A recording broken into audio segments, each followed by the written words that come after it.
मयूरभंज जिला रायरंगपुर उपकारागार आज गोटे गछ माँ नाम वृक्षरोपण कार्यक्रम आरंभ कर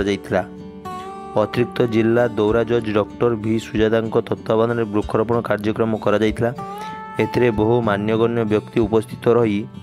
लेंबू डालिंब आंब अँला बौल और विभिन्न गछ को आज रायरंगपुर उपकारागार परिसर में वृक्षरोपण कर रायरंगपुर वनखंड अधिकारी शिवप्रसाद राउत रायरंगपुर रेंजर ज्योतिरंजन सेनापति सरकारी आईनजीवी पंकज दास आईनजीवी नंदराणी हेम्ब्रम उपस्थित रही रायरंगपुर जज मान उपस्थित रायरंगपुर उपकारागार समस्त मिसी गोटे लेखाएं गछ लगाई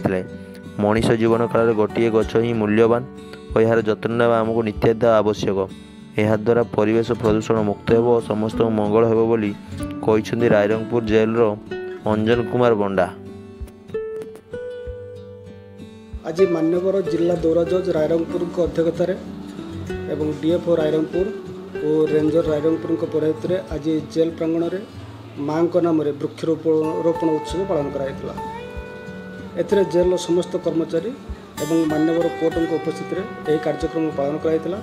मनुष्यर जीवन काल में अन्य गोटे गछ रोपण कर तार प्रत्यक्ष लालन पालन करने नितांत आवश्यक अटे जहाँफल परिवेश प्रदूषण मुक्त हो पार। यह मोर वार्ता अटे।